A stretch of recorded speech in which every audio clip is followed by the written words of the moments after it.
This show is brought to you by our patrons at patreon.com/Elder Scrolls Lorecast. Robots Radio presents The Elder Scrolls Lorecast.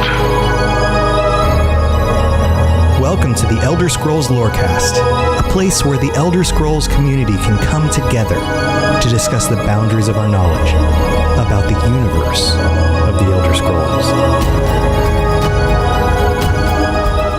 Hazardous Misfit, if you would like to invite Pixie to come join us and talk about Queen Ayrenn, you're welcome to. You can go message her right now and be like, hey, jump on their Discord. She can join us.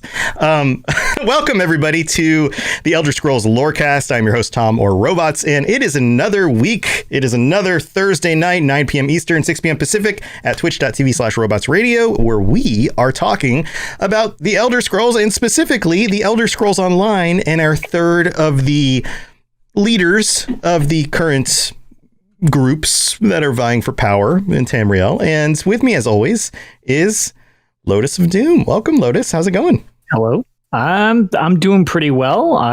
Thank you to everybody who decided to join me earlier and follow me over to more grounded things than me trying to figure out how to play Battlespire on stream. Yeah, it sounds like quite the adventure. We had a little bit of a pre-show discussion about this, and it seems like this is kind of a difficult endeavor, but do you think it'll get better from this point on, technologically, in-game? Yeah, I was going to say, so I think as I sort of get an understanding of what the hell I'm doing, I will be able to kind of progress it a little faster. I don't know the difficulty curve. I've heard it is pretty rough. But I've definitely, at least I understand slightly more than I did when I started. So not sure combat-wise, but hopefully I can pull something interesting out that we'll be able to use for the upcoming year, since it's pretty much all about Dagon in Battlespire. So hopefully there's some neat little tidbits that we'll be able to discuss for future Lorecasts. Yeah, well, you did have one that you mentioned before the stream about the Dremora clan that we talked about a few weeks ago. Yes, I've found two of the clan types so far. The Scamp Oathkins can actually talk to you in Battlespire, which is very strange because they're largely not a speaking creature in all new Elder Scrolls games. Don't they speak? Isn't there one that talks to you in Oblivion? Yeah, there's one in Morrowind. Is there one in Morrowind? Kung Fu Kangaroo mentioned that was one of his favorite characters. Yeah. The drunk one. Yeah, there's the drunk one. Right. I feel like there was one in Oblivion also. Yeah. Who was like, me get food for, and then he like, right. Yeah, something like that. This one, they all just have casual discussions with you or make idle threats at you. They're just shooting the ass on the, like they're taking their smoke breaks and they're like, hey mate. Yes. How's your mom doing? And they're Australian. Yeah. That's where the Battlespire is. Right. It's in Australia. Yep. But yeah. So, and then the other one, it started with a V. It's the much lesser known. It wasn't the camp. It wasn't. Yeah, it was one of the Eye. It was the other one. It started with a V. I don't recall it. It was one of the Dremora clans. Yeah. Yes, but they I found them and they are seemingly not I don't know, articulate. They just kind of grumble at you and you can talk back to them or you can just respond the exact same way that they talk to you. So wait. So the scamps are more conversational than the more human-like. Correct. Dremora. Yes. Who just basically, like you described it, it's just saying, yes. And it's like they're having a hernia. Okay. Yeah, I'll be eager to see if there's anything I can pull out from this game, as so far some of the more abstract games have very much been referenced in Elder Scrolls Online. So I think there's potential there that there could be something neat in Battlespire that we don't know about just yet. So stay tuned. Yeah. Looking forward to that. Well, interesting stuff, as always. Your adventures in these old games is something that I have not yet committed to doing because it is quite the endeavor, but you seem to be a glutton for punishment. So, good luck with that. I have a high pain tolerance, apparently. Yeah, high pain tolerance. All right. So today we're talking about Queen Ayrenn. We've talked about the other two leaders, and Queen Ayrenn is, she's kind of an interesting mix of a character that a lot of people agree is very cool, like a really cool character, a really good leader, but of a faction that a lot of people go, ooh, her being successful leads to things like the Thalmor, and I don't want to be a part of that, or just the High Elves in general being a little bit too, I don't know, egocentric and, haughty, I guess. Yes. So there is a kind of dilemma there, but she is a very interesting character. And in this episode, we're going to talk about her coming to power. It's kind of like the other previous episodes, mostly her rise to power and what events happen in the world and that kind of thing. So why don't we just dig into it?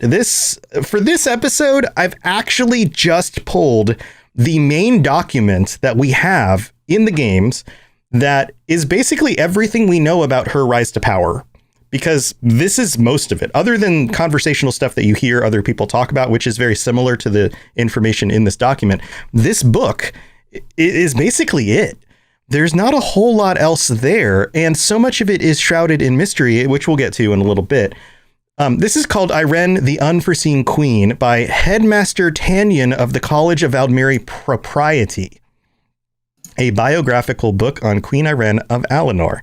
And just like any of these other documents, we have to take into consideration who wrote it and for what reason.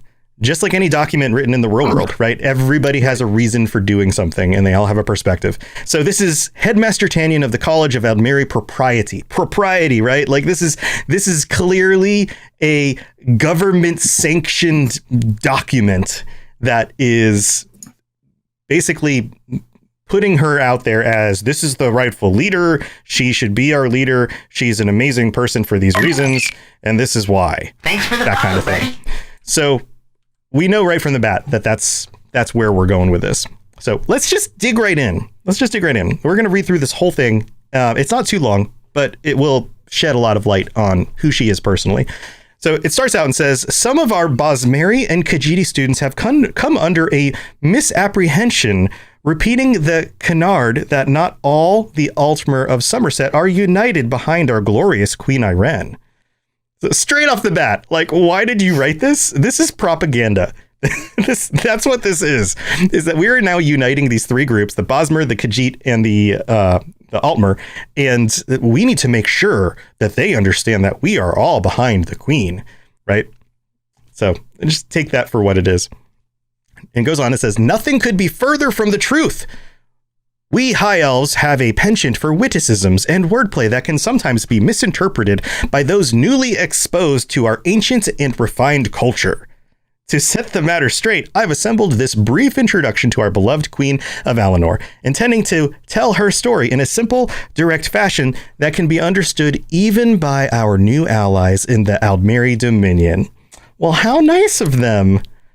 Yeah, not condescending at all. Not at all. They're making this very simple for us plebes to understand the things that are going on. Because sometimes we don't understand their witticisms and wordplay. We think that means that there's internal strife happening, but their culture is far more complex than that. Wonderful, wonderful tone. So here we go. This next line I find interesting here. The Altmer, of course, are descended in an unbroken line from the divines who created Nirn, and none more so than the royal family of Alinor. There are a few logical issues I have with this statement alone. Okay, so if the Altmer believe that all elves are descended from the unbroken line, or from the divines, then all of them also have an unbroken line from them. How could you have broken that line unless you intermingled with men or beast folk, right? Yes. So that's implying that some of the other races have mingled with men and beast folk, which is true. But at the same time, anybody who is genuinely an elf, a Dunmer, or any other elves that previously lived on the continent could probably attest to the same thing. So that doesn't make them special compared to the other elves who are all elves, right? Snow elves, Aelids, like sure. Basically, they're all the same, right? On top of that, the divines who created Nirn, and none more so than the royal family of Alinor. Well, if 90% of your population has an unbroken line, then how does the royal family have any more of an unbroken line? That doesn't make any sense. It's still 100% of an unbroken line. 100% is 100%, right? What? But maybe they're doubling up their lines, so now it's a double bond. It's a double bonded, unbroken line. Yeah, right. So this is just a fancy thing we can say that sounds important but doesn't really mean anything. It goes on, it says, Ayrenn's father, King Hidalith of august memory, ruled the Somerset Isles long and well, and exemplified the best traditions of elven, and I love this word, Ceremony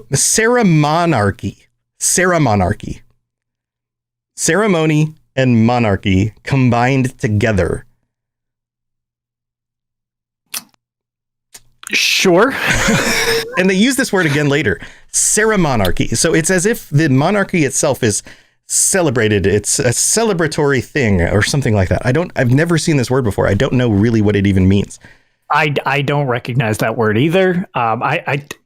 It very well could be a word. I guess there's a lot of words that aren't real words in this world anyway, so I guess maybe it could be just commonplace even if it wasn't in ours. But interesting. A quick Google search just shows that like it only shows up in Elder Scrolls context. Yeah. So I think it was something invented for this. It's again sounds like another thing that somebody would just say for rhetorical reasons to make it sound even more interesting or powerful or important. Yes, and that's why I'm very glad that when I was looking over the notes, you had picked this book, because I actually, this was going to be my contribution. I was like, oh man, this is almost like the exact reason why I have some of the issues I have with this faction, even if it's not with Ayrenn herself. Right. Because this is everybody around them is basically like this, right? Just like the writers of this book. So best traditions of Elven Ceremonarchy, basing his every decision on the precedents laid down in the Scrolls of Praxis. So he followed the laws very well. He was a very right ruler who did all the right things of the right way and blah, blah, blah, blah, blah. In due time, as ordained by the Scrolls. All right. So the Scrolls of Praxis, not the Elder Scrolls, but the Scrolls of Praxis ordained that something should happen. And that was King Hidalith and his wife, Kinlady Tuinden, conceived a child. As ordained by the Scrolls, they conceived a child who was named Ayrenn. They followed the law. Yeah, they followed the law in when they could do it to have a baby. All right. And who was also named Ayrenn as the Praxis dictated. Princess Ayrenn was born on the 5th of second seed, 5th month, in the year 555 of the Second Era, a very auspicious date, though I will spare you the reasons why, as you lack the context to comprehend its full significance. However, you can believe me when I tell you all Somerset, Ardon, and Artaeum celebrated her birth for, get this, 55 days. You guys can't understand why this is important, but I'll just give you a hint here. We also celebrated for 55 days. Well, maybe it's because everything has to do with the number 5. Maybe I do not know. So it goes on. It says, it was foretold that Princess Ayrenn, now we're getting into the, not only were these things ordained and done according to the way the law suggests it should be done, but now things are being foretold, right? And this is, again, we talked about this on previous episodes about these other leaders. This idea of like the leader who was predicted to be coming, who was prophesied, is used a lot in the ancient world. And it's also used a lot here. So it was foretold that Princess Ayrenn would reflect the restless and turbulent times in which she was born. Oh, okay. So her personality is going to be different from her dad. And so it came to pass. So we expected this. Don't worry, everyone. We, the High Elves, knew what kind of person she would be, and we expected it. Nimble and quick-witted, she was quick to master the lessons of her tutors, and from an early age often adopted unorthodox approaches to schoolwork. So she was quick and smart, right? In fact, she sometimes became so engrossed in her independent studies that her whereabouts were unknown for days at a time. This is foreshadowing something that's going to happen later. Yeah.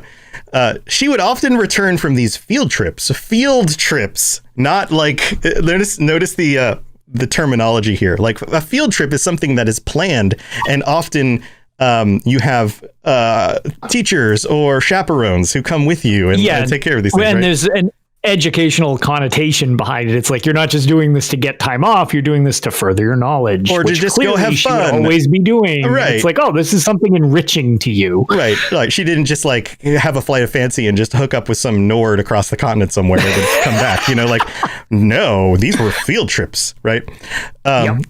So she would often return from those field trips with unusual knowledge and display remarkable new skills. So okay, right. These were good for her. They were unexpected, but they were basically good for her. Right. This is the whole tone of this. One day, oh man, we're getting Madigan with a raiding party. Madigan, welcome. Thank you for the raid. What's up, everybody? We're in the middle of talking about Queen Ayrenn.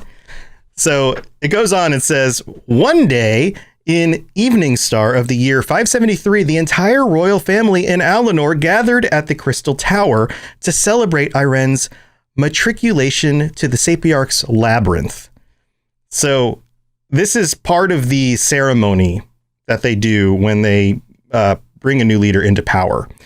And it goes on and says, where she was to study Aldmeri regal praxis and ceremonarchy. That word again. For the requisite 3,000, and here we go, 555 days. So again, the number 555, 3 of them starts with a 3, right?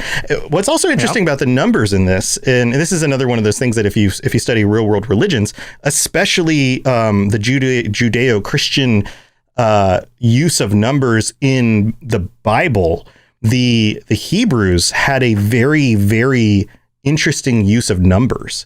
And this happens similarly to this in documents like the Book of Revelation or Daniel. And oftentimes those numbers had meanings, like 7 means complete and 12 means fruition and like those kinds of things. So when you read in say the Bible and you hear a certain number or a combination of numbers, those have meanings. And it seems like their society has similar meanings as well, usually having to do with 5s or maybe 3s and 5s. So Madigan, thank you for the raid. Thank you so much. We're talking about Queen Ayrenn. So then it goes on and says, but Ayrenn didn't arrive. So they had this whole ceremony set up where she was going to go ahead and move into her training in order to take over leadership, but she didn't arrive. Somewhere between the palace and the tower, the Crystal Tower, the princess disappeared. What? How did that happen? Oops, we lost her. Oops. How did that happen? What? Lotus, I've been doing a lot of talking. Do you have any thoughts on any of this stuff about like her just like how does a princess just disappear? Like, so this is a pretty full book, if that wasn't already pretty obvious. Like there's a lot to read from this. Right. Right. But yeah, just up to the point of what we've covered, it's the problem. It's not even a problem, but it's the thing that seems like such an overarching theme for so much of the Dominion and the culture of the Altmer, where it's things need to be a certain way. You need to look like everything is planned.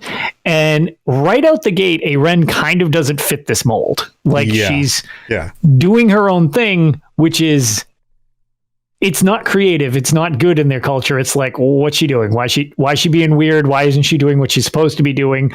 But she's also excelling at things. So it's not necessarily that they're ashamed that she's a mess. It's that, well, this is very non-traditional, and non-traditional in this society is not good. Right. So in the vein that you had mentioned of how this document is written, which I think is actually kind of almost more important than it's originally led to, right, is this is phrasing her biography in a way that's like, oh no, she's not this wild child outgoing and doing all these other things. We're going to breadcrumb up the fact that this is all planned. This is all, it's not that she's a little different, because you can't really hide the fact that she just goes AWOL for huge periods of time, right. But everything is done in such a propaganda based way of like, let's downplay her being weird and we'll upplay the fact that it's like, well, this is ordained, and look how impressive she is because of her Aldmeri standing and her heritage. And I can't wait till you get to the final like lines of this where it really drills home this point. But that's all I wanted to say is like, it's the structure that this is written in is so foretelling of their culture as a whole. So it's very fascinating, just the way it's written about her. Right. It gives you this glimpse into a society where they want to be in control of everything. That's the tone of this is that their society as a whole does not like it when things are outside of their control and not predictable. They're like an extremely OCD society, right? The kind of people who like walk into somebody else's room and like their sock drawer isn't closed, and so they push it closed because that should be closed. And it's like, that's not even your room. Think the Victorian era where everything is really very, very much about like, the more prim and proper you are, the more it says about your character. Right. And any diversion from that is not just like unusual, it's like lowering your status. It's a blight thing. It's like, it really is. A blight is a great way of putting it. It's like, oh no, this is an actual problem that you're different. Like you need to conform to how things are done. Japanese culture would be another similarity here. There are things in Japanese culture that are very much like this. You do things a certain way and certain things are expected about you. And it's not about you. It's about the people that you reflect upon, like your family and your history and your tradition and your ancestors and all of that. They have very, very much of that. And so somebody like Ayrenn is going, I want to think on my own. I want to make my own decisions. And if I'm not ready to come celebrate this stupid thing, then I'm not going to do it. And then she's very, very strong willed and pushing up back against that tradition. And so now they're scrambling in order to cover this up and try to message it in a way where it looks like it was somehow under control or planned or destined. Like they're trying to wrap it in some sort of wrapping to make it okay. Because again, based on the very traditions that they're trying to, adhere to, she is the one that is destined to be in charge. So the goal isn't so much like we've got to come up with something different to do. It's like, no, we just have to make everybody think that she's perfect. Like, exactly. Yeah. Perfect according to their standards. Exactly. Yeah. So she disappears, right? Ayrenn didn't arrive. Somewhere between the palace and the tower, the princess disappeared. And despite a 17th degree inquiry by the Justicars, I have no idea what that means, but it sounds very important. I really want to know the textbook definition of a 17th degree inquiry by the Justicars. It's like they just raised it so many levels up that it was just like, okay, every Justicar who is available anywhere on the entire planet needs to be focused on this right now. Or Justiciar is how I've heard it pronounced. It's actually one of the few things that I am terrible with pronunciation. I will never tell anybody like, oh, this is totally how you say this word that doesn't exist or does. But I actually had that one, and for some reason that one stuck with me. So let me correct myself. Justiciar. No, good to know. Justiciar. That sounds even more fancy. She was nowhere to be found. The Sapiarchs, however, reported that the night of her disappearance was filled with signs and portents. Right? Again, trying to take control of this thing that didn't happen. Well, even though she disappeared, there were signs in the cosmos, and those things mean that it must have happened for a reason. And so it was okay. That kind of thing, right? And get this. The constellation of the Lady seeming to ride the constellation of the Steed, like a lady, a princess riding away on a horse. The great orrery spun backward, and a young eaglet was found atop the statue of Topol the Explorer. Now, if you remember Topol the Explorer, he was one of the Aldmer who explored most of the continent of Tamriel before they moved over and their old continent sank. So this idea of like, what this is telling me is this may seem uncommon but the celestial bodies themselves are telling us that this woman who is this important person, she's the lady, is going off on an adventure to explore and find new things that will be important for our culture. That seems to be my interpretation of something like this, right? Yep. That's pretty much along the same lines that I have gathered as well. Right. So therefore, it is okay. We can wrap it around. We can dress up the pig with some, lipstick, and it's fine. It's totally fine. Don't worry about it. And I feel like now is a good place for us to take our mid break, because we're going to get into a little bit more detail about what happens after this in just a second. So why don't we do that? The skies are marked with numberless sparks, each a fire, and every one a sign. Thank you to all of our patrons. This is the part of the show where we get to say thank you to you guys for supporting the show and for just being so freaking awesome. You guys are absolutely the best.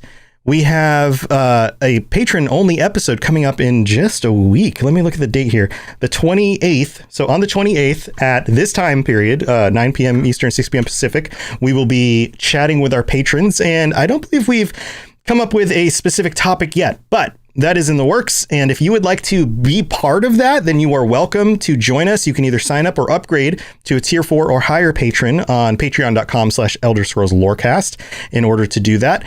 And you can even chime in on the secret Discord channel about what topics you think you might want to talk about, because they haven't been decided yet. So I try to make it as dependent on the community to pick that stuff as possible, because I get to choose the topics all the time, and you guys, this is your chance to shine, talk about things that you really want to talk about. So feel free to sign up and do that. If you also want to help support the show in other ways and you can't sign up for a tier 4, but you want to help out, you can still get ad-free episodes. You can get discounts on the store where we have cool t-shirts. All the different tiers have different bonuses and benefits. And we're about halfway to my goal of $500 a month. We've been closer because of Noodle Al Dente's huge pledge back in December, but we're kind of back down to the mid 200s again. And if we can get this up to 500 a month, then that means that I have to get my Elder Scrolls tattoo, which will be awesome. And you guys can help decide that for me and get it designed and stuff. So who knows? Maybe this year at some point we'll hit that. Things continue to grow. That would be awesome. So go check it out, patreon.com/Elder Scrolls Lorecast. And thank you especially to Noodle Al Dente, our tier 5 patron. This is your weekly call out, buddy. Thank you so much for your support. All right, guys, let's move into the rest of the show. Yes, you're entirely brilliant. Conquering madness and all that. Blah, blah, blah, blah, blah. Oh, and I forget to bring this up too, is that the patrons also get to have the extended version of the episode that we only do live. And if you miss the live show, you're welcome to sign up on Patreon and listen to the stuff that happens after the credits, because that's where we hang out with you guys and chat with you. And again, thank you to all of our live viewers for being here. You guys are amazing. And thank you to the people who have hosted the show, including Lotus and and Matty Gun. So let's dig back into this. The next passage says, in due course, Prince Naaman, Ayrenn's eldest brother, was named heir to the throne of Alinor, and in 575 he matriculated into the labyrinth. So she was gone for a very long time, long enough for them to go, we don't know what happened to her, but we have to put the next in line in charge, because somebody has to become the leader. So they sent him into the labyrinth, which is part of this tradition. Naaman, like his father, was a natural Sarah monarch. Much more traditional here than Ayrenn is, who seemed to have a genuine relish for the rights and duties ordained by tradition for the heir.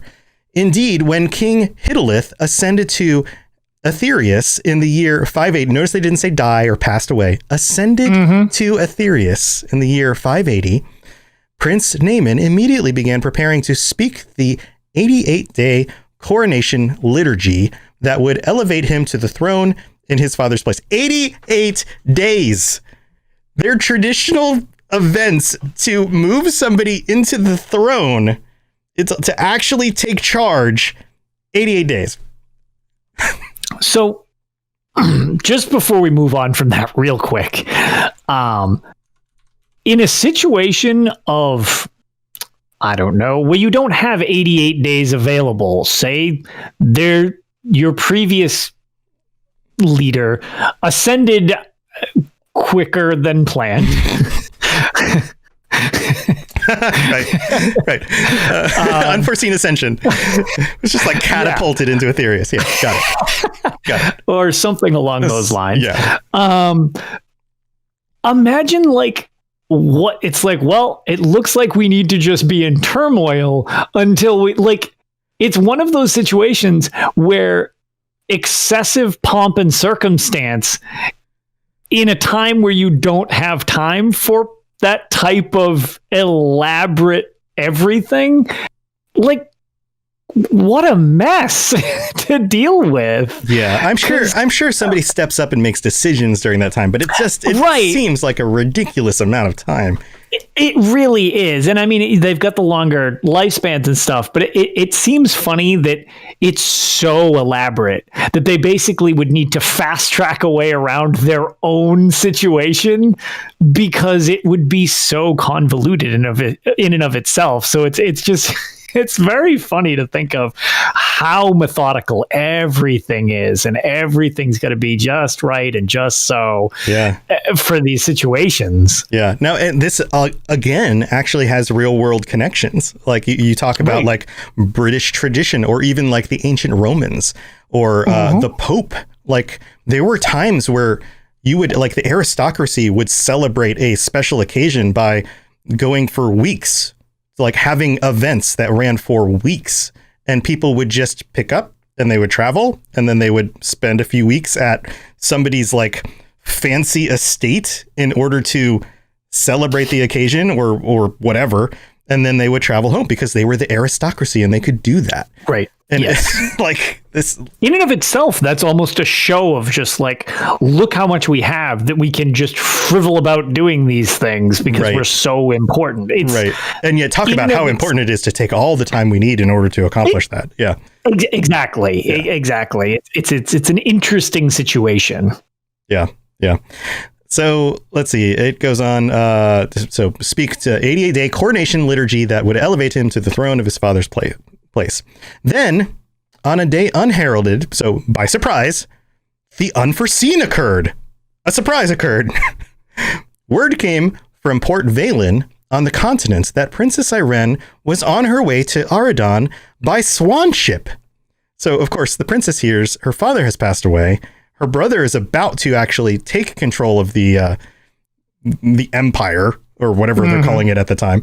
And she's like, just call them the Dominion still. The Dominion. Yeah. I mean, I guess they were the Dominion, even if they weren't fully fleshed out yet.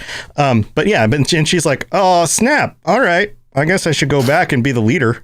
Like, she's like, all right, vacation's done. Let's head back. In wonder and haste, the court of Alinor took itself to Firsthold to greet her.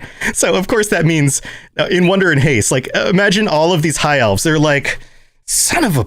Oh, God. And they're like grumbling and like the whole time. And they're like, we have to go greet her. And I thought she was dead. Like that. But no, wonder in haste. Arriving just in time to welcome her unexpected return, Princess Ayrenn announced that she was prepared as the eldest heir to assume the throne of Alinor. Notice here that she avoided the 3,555 day labyrinth whole ceremony thing about like the training to become leader.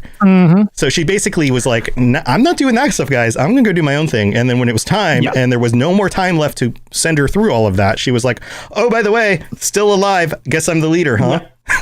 I'm back. Guess I'm in charge. Don't mind that several month bender that I just went on exploring. Right. Actually, I think it was years. It's like at this point, it's years. It was many years, but it's just like I couldn't 7 remember years. How many years? Yeah, 7. Yeah, so it's there like you go. 7 years. Yeah, so she's like, "I'm back, bitches. I'm the queen now." Yep. And they're like, queen time. Yeah, you're right. We can't not let you be queen. Okay.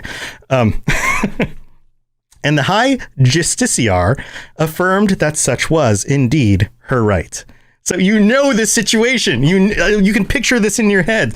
All of the aristocracy is all like, she can't do that. Blah, blah, blah. They're all arguing. That's why they had to be there, so they get their word out. And then it all came down to the head justiciar, who said, hold on.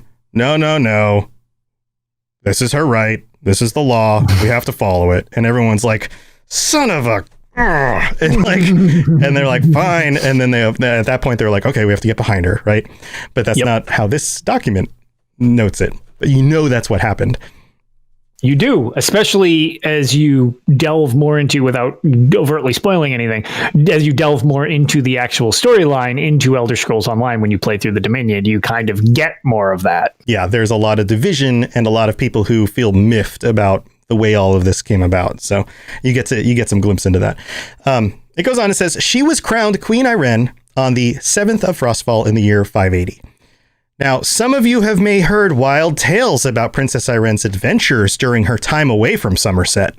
And I love that this document details them specifically, and then it's like, yeah, but those are all false. None of these things happen. These I'm going to itemize all the things that you might have heard, and here is why they are not true. Right. Which is almost like saying, wink, wink. No, she really did do these things. If ever things fall apart, these are the things. This is why. So it says here that she sailed as first mate with a pirate captain from Anvil. Okay. Disguised herself as a Dunmer in order to read the Indigo tomes in the vaults of Necron. This one is interesting. I looked up Indigo tomes. I can't find any other document or any other anything. Very little on Necrom, period. Yeah, Necrom is like the House of the Dead over in Morrowind. It's like the Crypt of the Dead. Right, and I always refer to it as the Morrowind Mitten. It's the little land mass that looks like a hand on the side of the mainland of Deshaan, and then if you go up into the island of Ardenfell, it's like that little mitten-shaped bit of land that goes up there that we've never had in a game. We don't have it yet in ESO, and when I went there when playing through Elder Scrolls Arena, everything is kind of like just flat generated into the area. So going to Necrom looked like any other generic city, so I couldn't really glean any information out of there. Yeah. No, it was a generic city because it hadn't, other than being called Necrom, it didn't really have much fleshed out to it yet. There was no flesh on the Necrom. There was bones. It's just bones. He's a baby necromancer. He hasn't gotten there yet. He haven't grown the flesh. He's just. Is that what skeletons are? They're baby They're baby necromantic creatures. Yep. Right. It's a level 1 spell. Right. Like you have to grow up, and then eventually the flesh, the bone. Yeah, you upgrade to flesh Atronach, and then eventually you get muscles, and then the fat comes, and then the flesh. Exactly. Organs they grow back. All right, I see how this works. Tamrielic science right there. Who are you who knows so much of the ways of the necromancer? So I also looked up Indigo tomes. There's nothing about Indigo tomes at all. Indigo is one of those words. I mean, it's a dark color. Necrom, like it seems Dunmer with the whole thing about them venerating the dead. Like it seems like she went on a pirate adventure and then she studied the dead. Is really what this seems like. And then it says, bested the dervishes of Rihad at their own sword dance. Sword dance? That's like sword singing, maybe? Yeah, but exactly. It's the other part to sword singing. It's when you're sword dancing. Right? So, yep. So, okay, so she's like, study the dead, pirate adventure. Now she's like a swashbuckling, sword master of some sort. And even outdrank Queen Mobjarn, Flamehair of Windhelm in a mead slamming contest. Which, 1, hilarious. 2, call back to the Ebonheart Pact episode where we talked about Yoren. Yeah, that was Yoren's mother. That was Yoren's mother, who apparently got bested by Queen Ayrenn in a drinking contest. Right, which is great because I'm going to have to play through some of these quests again where they actually talk because I don't remember the lines, but maybe there's a line where she's like, I bested your mother in a drinking contest. Sit down, you Nord. Like, I doubt she says that, but she should because it's right here. Yeah, right? I was going to say, if true, I was going to say that would be a good way to like kind of twist in the old side and irritate somebody in a negotiation. Right. The Nords would hate that. They'd be like, no, you didn't. That's a lie. Right. They would be like, elf bested us in a drinking contest. Yeah. Exactly. It's, taking one of the things they take pride in and using it against them. It's like, that would be quite a feather to put in your proverbial griffin hat. Right. So those are the 4 that are listed here. I have a feeling there's probably more. But we don't get a whole lot of insight into that stuff that I know of. If you guys know of anything brought up in other storylines or quests where they're like, oh yeah, before, years ago when Queen Ayrenn was here, this thing happened and she was a part of it. Yeah, there was a reference. I wish I actually had the exact thing. I actually thought it was this book, but apparently it is not. There was reference to her riding a bear as well at one point. Yeah, I feel like that was a thing. Yeah, I thought for some reason I was under the impression it was actually one of the snippets from this book, but apparently it is not as we've reached the end of this book. So, right. Well, the signs in the sky were her riding a horse. So maybe right. The story. Wait, here we go. Oh, it's like a fan theory. The story of Queen Ayrenn riding a bear is just a metaphor for her illicit relationship with Razumdar. This is somebody's fan theory. Maybe it's like a myth that gets passed around. Yeah. And this is why we vet what we do before we read it on the funny. show. That's funny. Or we don't, because it's entertaining. Or we don't in this case, and this is what you get. This is what you get. Okay. Maybe we'll have to dig more into that stuff. But we don't have enough information to say for sure if any of that stuff has happened, but I'm sure somebody's yelling at their radio and like, robots, you dummy. This is where you find it. Well, let me know. We can talk about it. This is where the bear story comes from. This is where the bear story comes from. Anyway, it goes on and says, all myths and tales, I assure you, preposterous. That's a weird word. And deeply absurd. Our queen was merely away preparing for praxis and Monarchy in her own fashion of independent study. Like, she didn't want to do that thing, but she still did it in her own way. Right? Yeah. Keep it all neat and together. She's still okay to be the queen. Since assuming the throne, she has brought some innovations to the rule of our land. But this is as foretold at the time of her auspicious birth. And the Sapiarchs, one and all, have endorsed her modernizations. No, notice they're, again, framing this in a way. Modernizations. Yeah. Innovations. Well, she's very progressive. Yes. She's just... So you see, students, Ayrenn is undisputed queen of these isles, and all is right and proper as it should be. And anytime you have to say something like this, usually means it's not. Right? Yeah. I was going to say, this is, as joked about in chat, it's almost like this whole thing is just one giant propaganda spin to be like, oh, we need some serious damage control. Because, again, as you play through the storyline of the Aldmeri Dominion in Elder Scrolls Online, you find out that despite this book's firm stance that everything is fine and everyone loves Queen Ayrenn, right, everything is not fine. People are very mixed on Queen Ayrenn. It's like saying, Mom, my room's clean. Just don't look in the closet, but my room's clean. Right. Yeah. Or under the bed. Like, don't look under the bed. The room's clean. Exactly. I swear. So, yeah, that's kind of the situation at hand. This is very much a damage control statement to try to prevent insurrections, uprisings, any myriad of things. But at the same time, the only other thing I figured it's worth mentioning about this specific book is that this is clearly produced for a lot of, it's designed for the Aldmeri Dominion. It's, even though the beginning says it's specifically for the Khajiits, right, and the Bosmer. Yeah.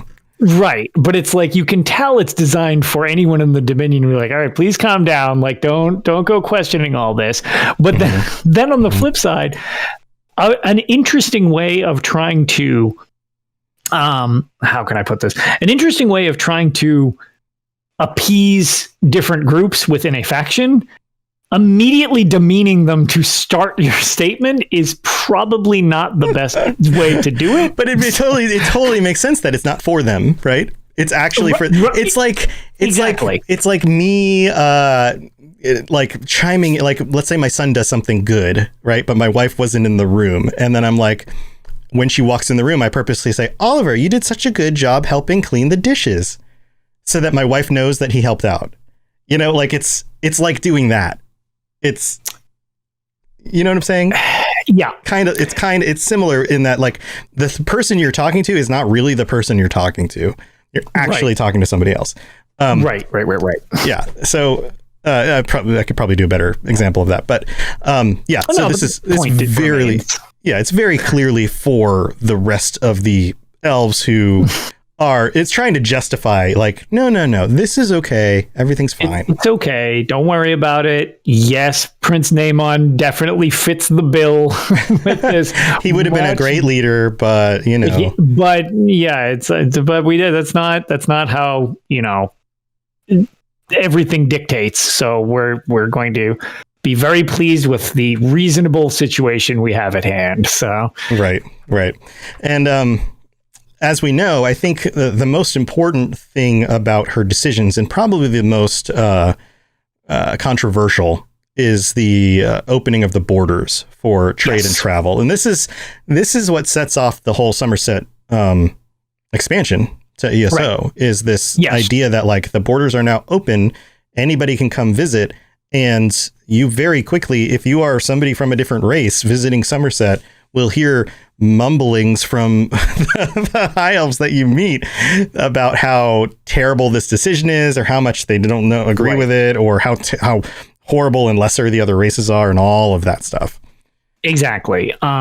So, like, I guess probably the best way that we could, like, close up the discussion on Ayrenn and bring it a little more outside just her, like, biography, so to speak, is she does, once she is in power at the start of the game and as it continues through the game, she is a pretty controversial leader to what the Dominion itself wants her to be. She wants to employ the help of other races. She tries to set things up so that they're on more equal footing. The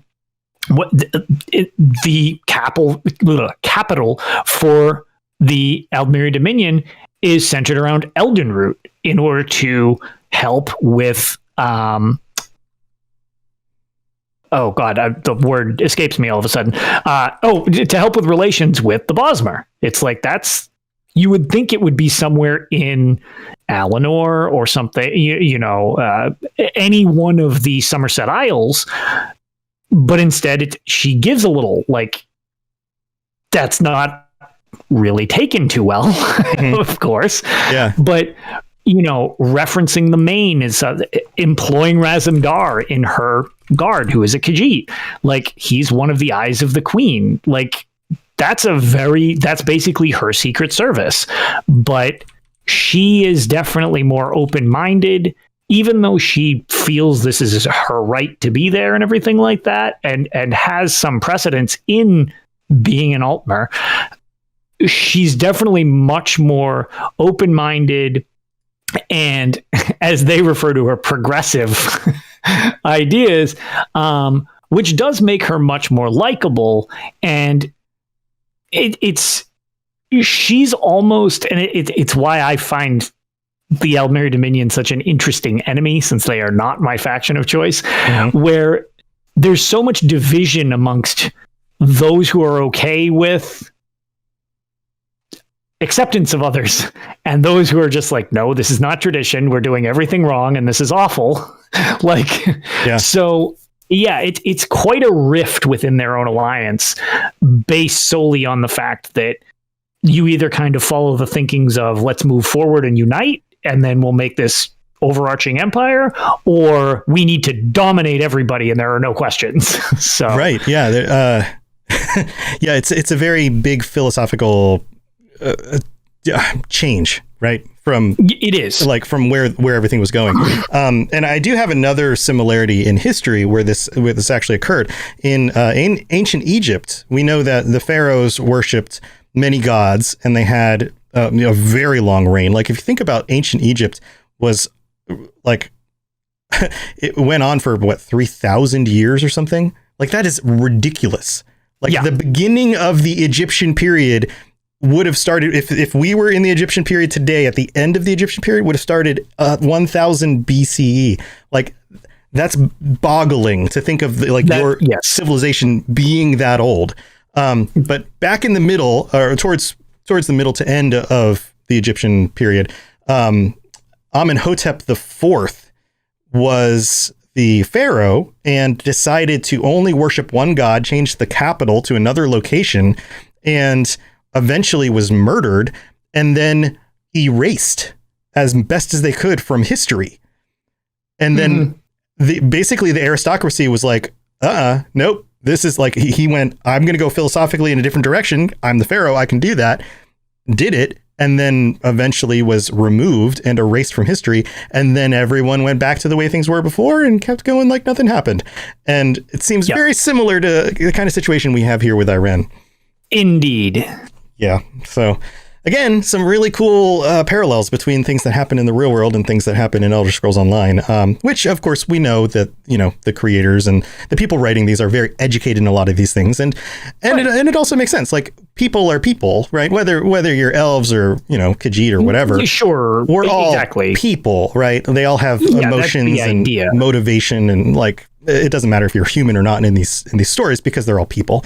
So right. And having the grounding with, parallels to real life, you get to make connections to these things, and it makes it feel more real. The world itself of, Tamriel and Nirn, although it's completely fanciful and off the wall, has these grounding parallels that we can actually relate to. As opposed to, if everything's mushroom houses and castles made of bug wings and stuff like that, it's a little hard to wrap your head around any type of connection. But when you have that stuff mixed with even simple things like real world politics or, the racism that's in the world that they battle with, it's like stuff like that.